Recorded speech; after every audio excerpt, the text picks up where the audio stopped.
Bonjour et bienvenue à vous dans ce journal consacré encore aux 24 heures. Vous en avez l'habitude depuis le début de la semaine, un journal présenté depuis le virage du Tertre Rouge. Les connaisseurs ont déjà reconnu l'endroit. On se retrouve ici au début de la ligne droite des Hunaudières, 6 km de route qui emmène les concurrents jusqu'au virage de Mulsanne. Une route empruntée par les Manceaux et les Sarthois en temps habituel, mais qui vient d'être mise en configuration circuit. C'est le travail des hommes du conseil départemental. Avec moi, Yann Leguet, vous travaillez à la direction des routes. C'est un travail qui est fait chaque année, ici avec une nouveauté malgré tout, c'est que là, la route elle est bloquée comme ça jusqu'à vendredi. Tout à fait, la CO a rajouté des courses le jeudi matin et donc nous avons décidé de maintenir en configuration grand circuit jusqu'à jeudi soir. Jeudi soir, ce sera la fin des essais vers minuit. Nous, il nous faut à peu près 2 heures pour remettre en configuration route départementale. Donc on prévoit une réouverture de toutes les routes autour du circuit vers 2 heures le vendredi matin, 2 heures du matin. Une autre route est bloquée comme ça tout au long de cette semaine. C'est la route qui mène de Arnage à Mulsanne. C'est ça, la route départementale 140 entre le virage de Mulsanne et le virage d'Arnage restera fermée donc, de mercredi jusqu'à dimanche soir. C'est des nouveautés de cette année, c'est lié donc aux courses dont vous parliez. C'est lié aux courses et c'est lié aussi au fait qu'il y a plus de travaux au virage d'Arnage puisqu'on a un nouveau raccordement qui fait 70 mètres et il y a des équipements supplémentaires à poser. Donc ça nous a conduit à laisser cette route fermée du mercredi au dimanche. Mais bien évidemment, on met en place les déviations pour que les usagers habituels de cette route puissent faire le trajet, notamment le trajet Mulsanne vers Arnage. Donc il y a un petit allongement de parcours, le trajet se fait en 11 minutes là, au lieu de 7 minutes théoriquement. Bon, petit allongement derrière nous, donc il y a les hommes du conseil départemental qui travaillent. Ils sont en train de faire quoi là? Expliquez-moi. Les agents de la direction des routes sont en train de poser des bandes, les bandes de la configuration circuit. Auparavant, ils ont déposé les bandes de la configuration route départementale. Ils rajoutent des bandes blanches en fait, c'est pas de la peinture, c'est des stickers. C'est des bandes collées parce qu'en peinture, notamment dans les conditions humides, on ne pourrait pas. Et puis donc on a une meilleure tenue avec de la bande collée. Et cette bande collée là qu'on voit dans cette courbe du Tertre Rouge, elle sert bien évidemment aux pilotes à gérer leur trajectoire. Il y a le travail sur les bandes, il y a le travail aussi de protection sur les bords aussi, les glissières, ce genre de choses. Quels sont les types d'équipements que vous mettez en place là sur ces routes? Donc là, on a des pneus qui sont présents en permanence. Il y a également des glissières sur cette ligne droite des Hunaudières qui sont présentes en permanence, mais on a quand même bon nombre de glissières à rajouter. Donc ça, certaines sont rajoutées par nos services du département, certaines par des entreprises. Donc c'est une des prestations de mise en place de la configuration circuit. Alors là, sur la ligne droite des Hunaudières telle qu'on peut la voir actuellement, une de nos tâches également, c'est d'enlever toute la signalisation verticale, tous les panneaux. Donc les panneaux d'indication directionnelle, les panneaux de police, donc tout ça, ça vient d'être enlevé par nos équipes. Voilà, toute cette semaine, donc c'est Hunaudières qui seront en configuration course. Merci beaucoup d'avoir accepté cette interview. Tout de suite, on retrouve la suite du journal avec le reste de l'actualité dans le département.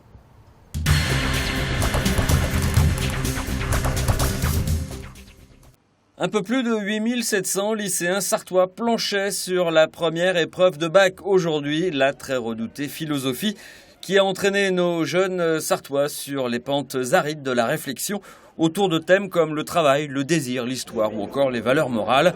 Impression mitigée recueillie après 4 heures d'épreuve devant le lycée sud du Mans. On a essayé de limiter la casse plus que... on préfère les autres matières, quoi. Ça va être plus sympa sur les autres, quoi. C'est pas facile, je vais pas vous mentir. Quand on est devant la copie, on rigole moins là d'un coup. En fait au début j'avais pas trop les bonnes idées, après du coup c'était parti tout seul quoi. C'est un peu la philo quoi. Il n'y a pas trop d'apprentissage en fait, c'est plus du feeling avec le sujet qui nous plaît ou pas. Comment ça s'est passé pour vous? C'est dur à dire, je sais pas trop en fait. Un petit peu d'improvisation aussi, quand même, beaucoup. Vous aviez une citation fétiche que vous avez sortie? Non, j'avais tout oublié je pense. Moi j'aimais bien la philosophie justement, donc et ça j'ai réussi. Vous pensez que ça a bien... Oui, ça va la philosophie. Après j'appréhende plus les autres matières, mais voilà.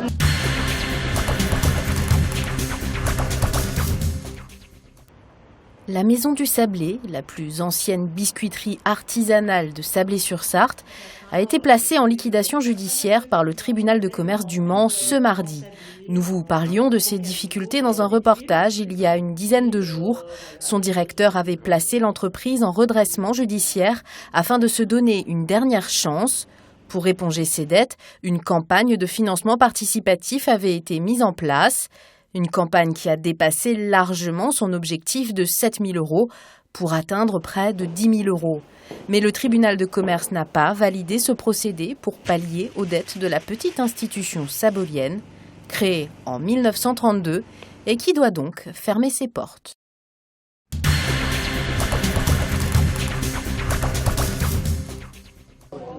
Pour la journée mondiale du don du sang, l'établissement français du sang du Mans n'a pas désempli avec une douzaine de donneurs en permanence pendant toute l'après-midi sur le site Manceau. Parmi eux, des habitués. C'est la 10e fois à peu près. Oui. Pourquoi vous donnez votre sang? Ma mère donnait son sang, alors voilà, dès que j'ai pu, j'ai fait pareil. C'est une manière de donner facilement, quoi. D'accord, ça me semble complètement naturel pour vous. Oui, oui. Enfin, je sais pas, je trouve ça simple. Enfin, simple. Oui, si, c'est simple au final. C'est simple, oui, ça prend pas beaucoup de temps. Expliquez-moi, c'est pas trop contraignant? Non. Enfin, en plus ici, on peut prendre rendez-vous facilement. Quand on prend rendez-vous, en moins d'une demi-heure, c'est fait. Donc voilà, c'est plutôt simple. Mais ce qui est recherché, ce sont les nouveaux donneurs. Le but, c'est de renouveler notre potentiel en donneurs, particulièrement les jeunes, voilà, parce que notre population de donneurs, elle vieillit au fil du temps, voilà, donc il y a des gens qui partent à la retraite, il y a des contre-indications qui deviennent de plus en plus importantes, et du coup, donc le potentiel recherché, c'est forcément les nouveaux donneurs. Les dons sont centralisés à Nantes, puis redistribués en fonction des besoins dans la région. En 2015, la Sarthe a recueilli 35 000 dons de sang, de plasma et de plaquettes.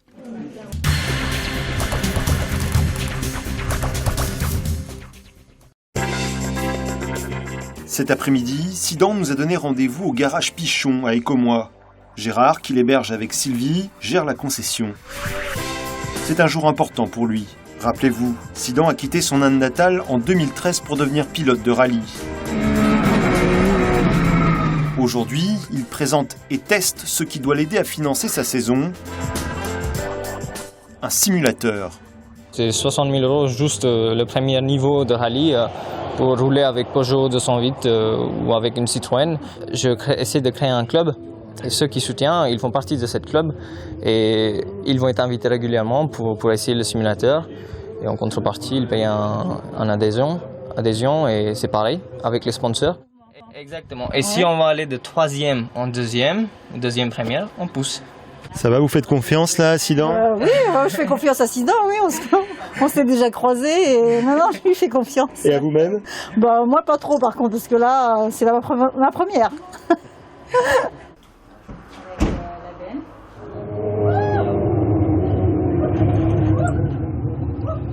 Super, génial, super sensation, ça donne envie de piloter.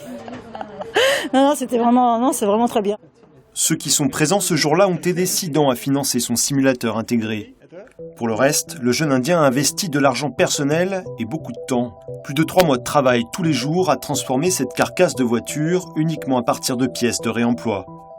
Je pense que c'est le premier et le seul au monde, un simulateur complet, avec tous les systèmes complexes comme la compression d'harnais, les freins qui sont comme les vrais freins, qui sont installés tous dans une voiture, et ça n'existe pas. Il y a des simulateurs qui existent déjà, qui sont dans les grandes salles, qui coûtent des millions d'euros, mais ce type-là, non. Donc je pense que c'est le premier. C'est le tata du simulateur.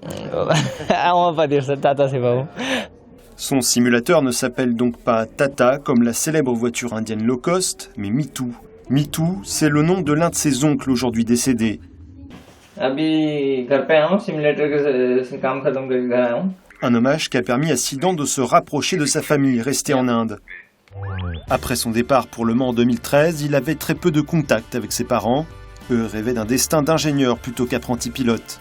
Et puis, rapidement, ils ont consenti à vendre une maison en Inde pour permettre à Sidan de financer sa première saison de Formule 4. À l'époque, le jeune pilote ne mesurait pas le sacrifice. Aujourd'hui, Sidan les appelle régulièrement. Ils sont plus fiers maintenant, je pense que c'est plus équilibré, ils ont moins peur. Vu que j'ai fabriqué quelque chose, que j'ai mes diplômes, quand j'ai un route de secours, pour eux c'est important. Même si pour moi c'est pas la même chose, mais déjà ça le fait plaisir, ils sont plus tranquilles, donc déjà ça sert à ça. Et le fait que vous ayez fait le simulateur, vous êtes un peu ingénieur pour eux? Oui, exactement, ils sont très fiers parce qu'ils ont vu que tout ce que j'ai étudié avant, ou voilà, j'ai fait quelque chose qui sera même respecté en Inde. À 25 ans, Sidan l'Indien est jeune, mais il le sait, il n'y a plus de temps à perdre pour devenir pilote de rallye. D'autres sportifs de son âge sont déjà sponsorisés. Lui mise sur sa créativité et sa capacité à apprendre rapidement. De leur côté, Gérard et Sylvie croient fermement en lui et l'épaulent quotidiennement. Sidan espère pouvoir disputer le rallye du Mont Blanc en septembre, son premier. Quoi qu'il arrive, il tient déjà sa victoire. Ses parents viendront pour le voir rouler.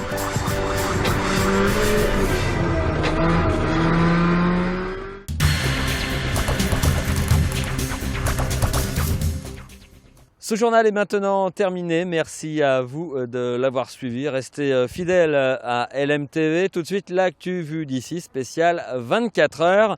À demain.